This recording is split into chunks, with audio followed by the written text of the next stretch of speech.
Olá, então continuando nosso culto de hoje, de jovens.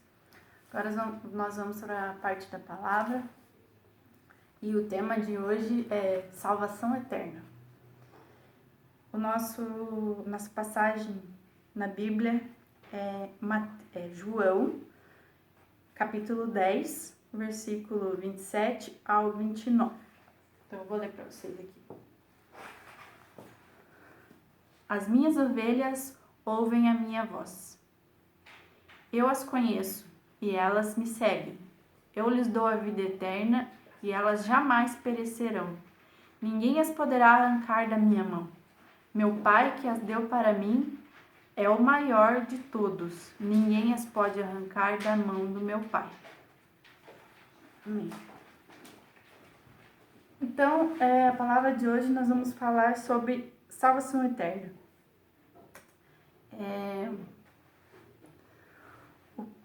O que significa para nós salvação eterna? Será que todos têm entendimento de que a salvação é mesmo eterna para nós, independente do que nós façamos ou não? Nós vamos falar sobre isso hoje. Então, como que a gente sabe que nós somos verdadeiramente salvos? Salvos para sempre, eternamente, né? Então, lá na Bíblia tem várias passagens que comprovam que a salvação é eterna e como que a gente possui a salvação eterna, né? E existem vários, diversos, muitos deles conhecidos. E o primeiro deles aqui que eu vou citar para vocês é João 3,16. Então, diz assim: porque Deus amou tanto o mundo que deu o seu Filho único para que todo o que nele crê não pereça, mas tenha a vida eterna. Ou seja, para todo mundo que crê em Jesus, terá a vida eterna. Então, não tem uma outra condição, somente essa, crer em Jesus. E então, diante disso, no momento que nós aceitamos Jesus como Salvador e Senhor e cremos nele, nós recebemos o selo do Espírito Santo. Como diz lá em Efésios 1:13, e quando creram em Cristo, ele colocou sobre vocês o selo do Espírito Santo que havia prometido. Então, a partir do momento que nós aceitamos Jesus lá na igreja, em qualquer que seja a forma, nós começamos a crer que ele é nosso Salvador, e aí sim, instantaneamente, o selo do Espírito Santo vem sobre nós. Portanto, essa é uma marca do Senhor, que nós somos propriedade dele e temos segurança. E aí, continuando em Efésios 1, capítulo 1, no versículo 14, diz assim: o Espírito Santo é a garantia da nossa herança, até o dia em que Deus nos resgatará como sua propriedade, para o louvor de sua glória. Ou seja, tão certo como o Espírito Santo é para nós, como nós temos ele, teremos sim a herança lá no futuro, quando nós chegarmos lá, né? Nós teremos sim a herança completa, incluindo o corpo glorificado. Então, a partir do momento que nós aceitamos a salvação, Deus nos vê de outra forma. Antes de nós aceitarmos a Jesus, Deus nos enxergava como nós somos hoje, como pecadores, como pessoas que fazemos coisas erradas ou coisas certas, e enfim, ele nos vê como indivíduos simples e indivíduos únicos, né? Ele me enxerga como eu sou antes de aceitar Jesus. Mas a partir do momento que eu aceito a Jesus, o sangue de Jesus, aquele que ele, no momento da crucificação, ele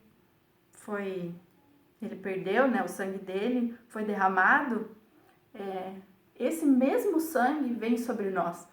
E na minha cabeça, eu figuro muito as coisas que as pessoas falam, então eu imagino bastante, assim. Então eu imagino Deus olhando lá de cima para nós E ele não vê mais a Fernanda, loira, do olho azul, pecadora, que faz coisa. Não.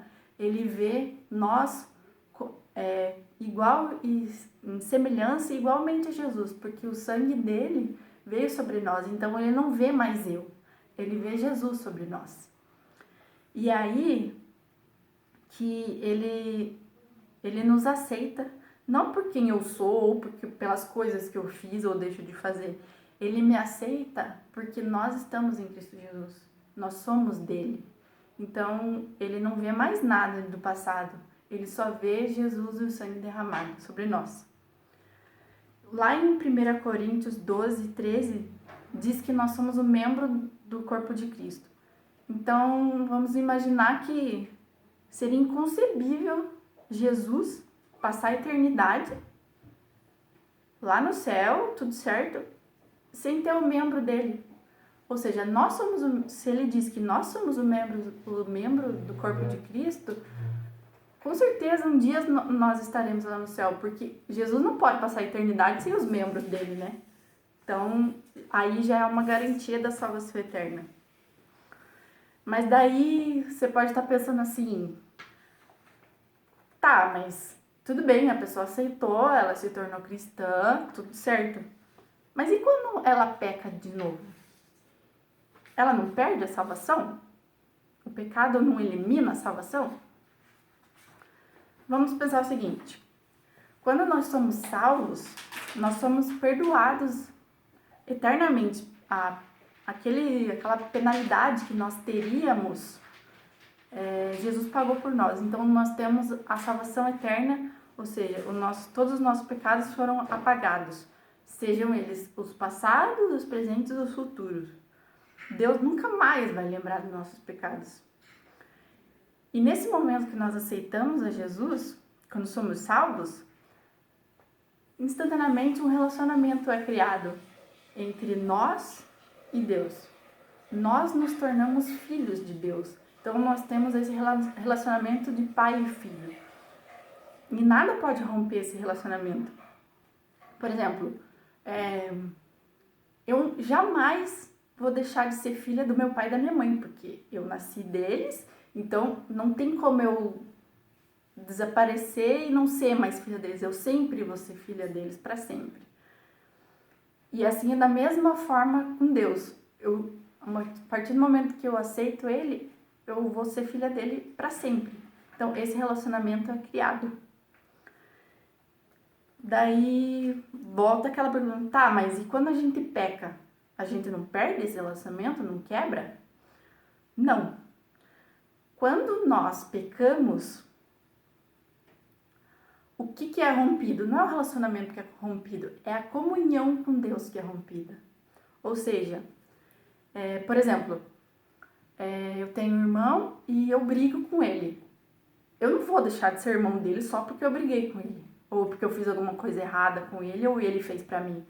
Nós não vamos deixar de ser irmãos, mas aquele relacionamento de irmão, de companheirismo e tal, essa comunhão é perdida, porque um decepcionou o outro ou um feriu o outro. E o pecado é da mesma forma com Deus. Quando nós pecamos, nós rompemos a comunhão com Ele, nós não deixamos de ser filhos. Então, aquela coisa, aquele vínculo, quando você ora, você escuta a Deus, é uma coisa fácil e tal, aquele relacionamento íntimo com Deus, a partir do momento que você peca, ele é quebrado. Então, a nossa vergonha, as nossas falhas, a nossa consciência faz com que a gente tenha dificuldade de se ligar a Deus, de ter esse relacionamento, essa comunhão novamente.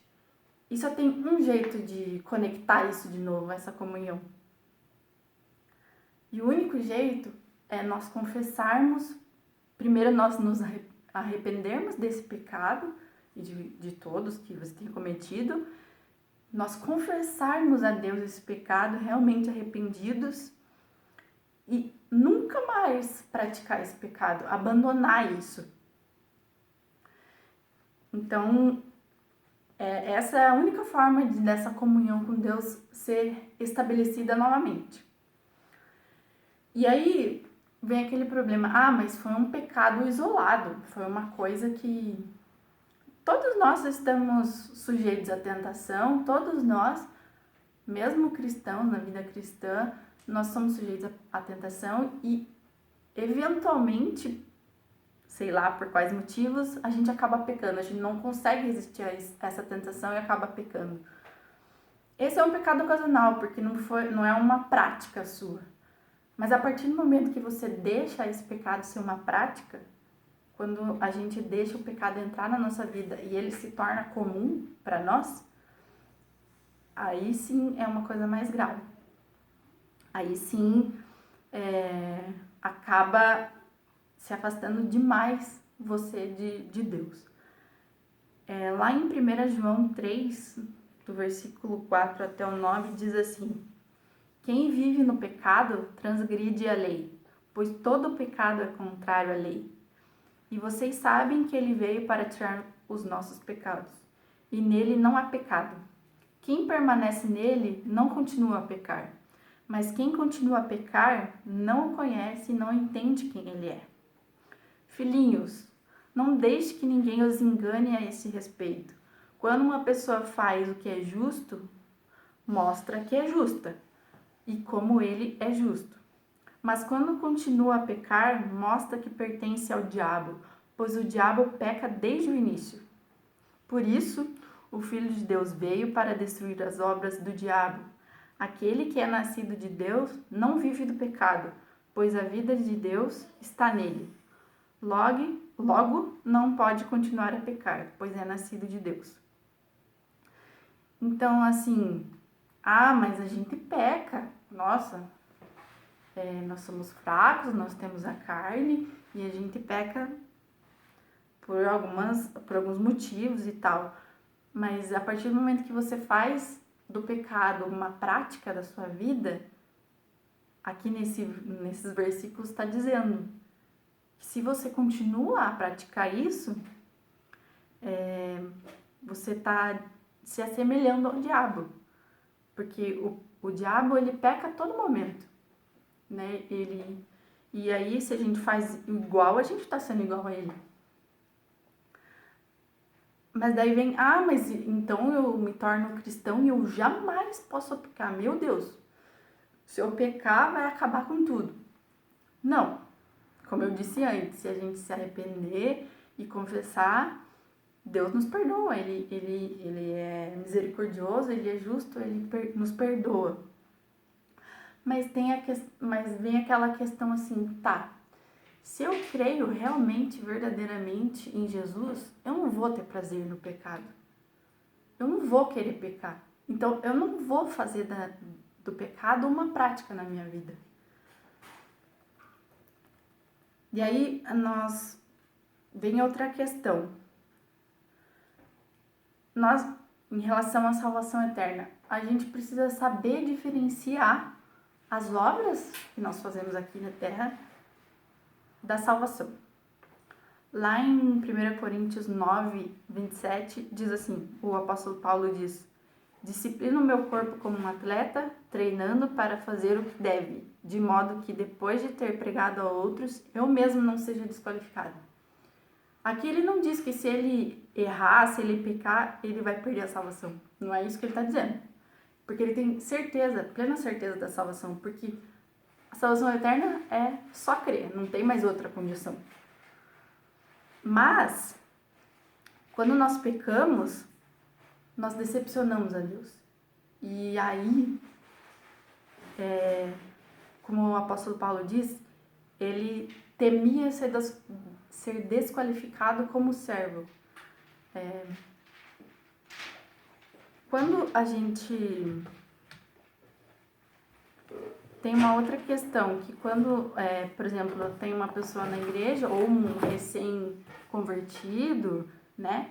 E aí ele fala assim, mas eu não faço nada, eu só vou lá aos domingos e às quintas e sento lá, escuto a palavra, mas eu não peco, nada assim, né? Eu sigo à risca as leis de Deus e tal. Você com certeza vai ter a salvação, porque você creu em Cristo Jesus e ele te deu isso. A única diferença é que os frutos da tua vida, da tua servidão no reino de Deus, eles serão muito poucos. Essa é a única diferença. Mas a salvação você terá. Então, todas as pessoas salvas serão felizes porque entrarão na vida eterna, herdarão a vida eterna. Então, alguns terão a capacidade de desfrutar mais disso e outros menos. Então, assim, Jesus diz lá na Bíblia que nós teremos o nosso galardão cheio de pedras preciosas, de ouro e de diamantes e tal. Esse adorno, né, essas coisas acrescentadas no galardão, vamos dizer assim, eles são frutos da nossa obra, do que nós fazemos aqui e que Jesus se agrada disso. Então, assim, o tema é a salvação eterna.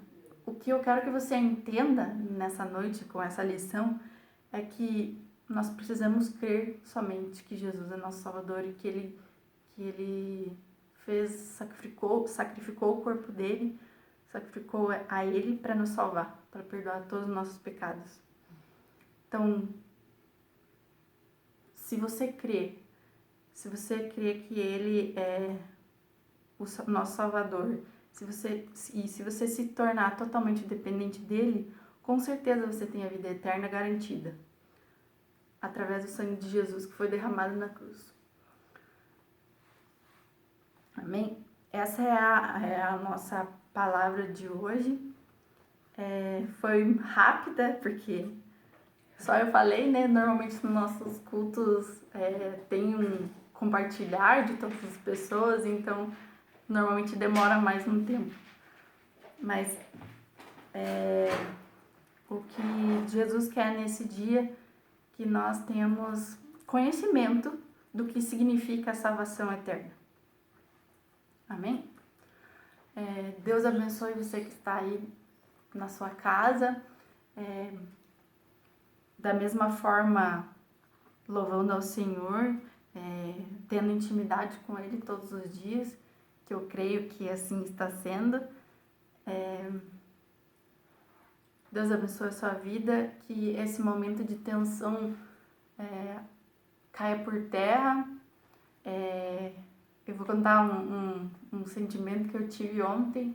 Ontem eu tive a notícia, através do e-mail da universidade, de que as nossas aulas elas foram suspensas por tempo indeterminado. Ou seja, eu não faço ideia quando que vai voltar.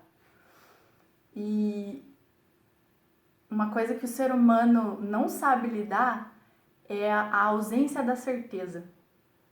É uma coisa que o ser humano não sabe lidar, porque ele fica ansioso com aquilo que ele não sabe que vai acontecer, quando vai acontecer. E ontem me deu uma angustiazinha, assim, porque, meu Deus, e agora? O que vai acontecer?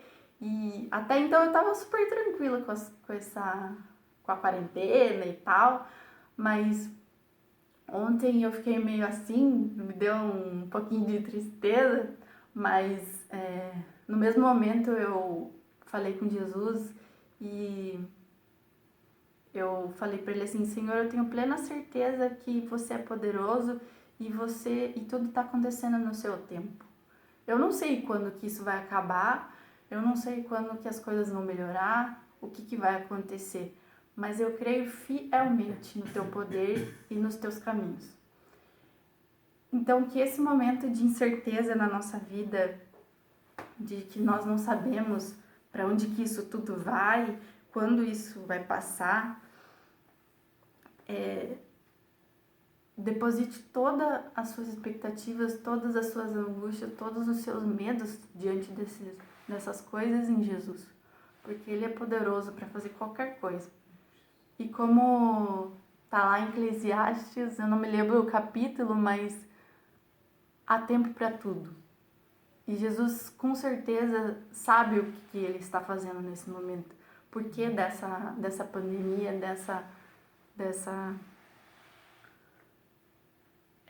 desse isolamento das pessoas em casa, né? para que tá acontecendo, eu tenho plena certeza que Ele sabe. E o que Ele quer dizer nesse momento para nós é: confia. Confia em mim, porque você que crê em mim, que deposita todas as suas fichas em mim, tem a salvação eterna. Continua me adorando, me louvando, conversando comigo todos os dias. É isso que Ele quer dizer para você nessa noite. Pastor, pode fazer uma oração final?